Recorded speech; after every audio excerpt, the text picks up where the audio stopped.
guys. Yan nga guys, magtatanim ako ng ampalaya kasi tumubo na nga pala yan sa garden namin. Tapos ang ginawa ko dyan, hinihiwalay-hiwalay ko siya para hindi siya yung sabay-sabay na ano, kasi parang pinunla ko lang muna siya. Ayan, tapos nilipat ko na siya sa iba-ibang ano nila, taniman. So sana mabuhay siya kasi madami sila, pero yung isa kasi dyan, kinabukasan namatay na siya.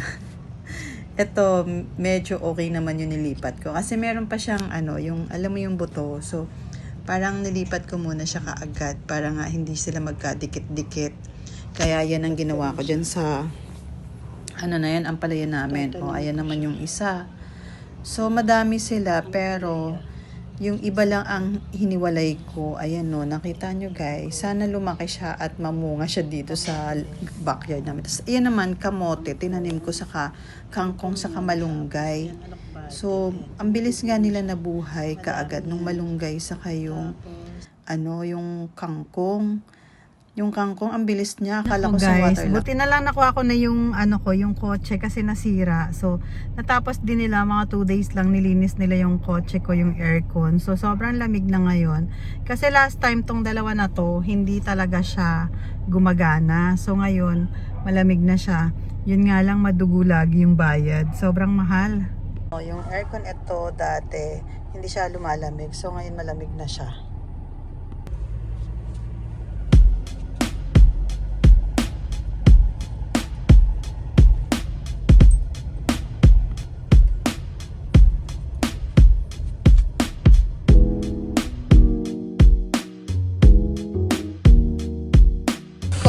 Malamig na siya. Yan. Kasi, pinagawa yung aircon. Magbabayad na kami.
Sa labas sa garden.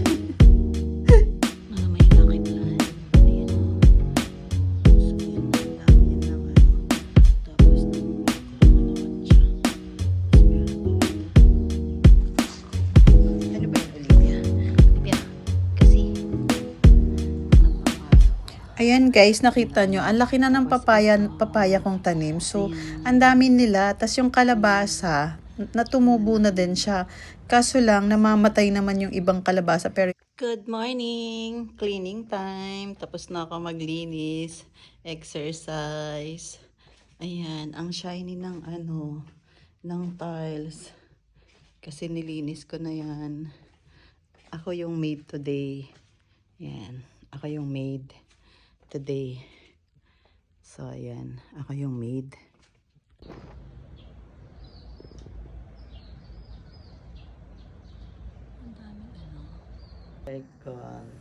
Ayan nga guys, nililinis ko yung aircon, tapos andyan yung aso ko, Kasi madumi na siya masyado, yung mga aircon. Tinatanggal ko yung mga ano niya. So, nililinisan ko para at least hindi siya ganun kadumi. So, ayan. Ang dumi kasi niya, guys. So, kaya nililinis ko.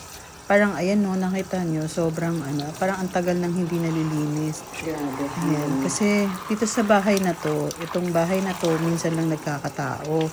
Kaya ginawa ko, bago ako matulog, ang ginawa ko dyan, nilinis ko muna. Nakita nyo guys, so grabe.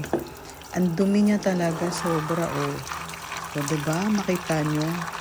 Ganyan talaga.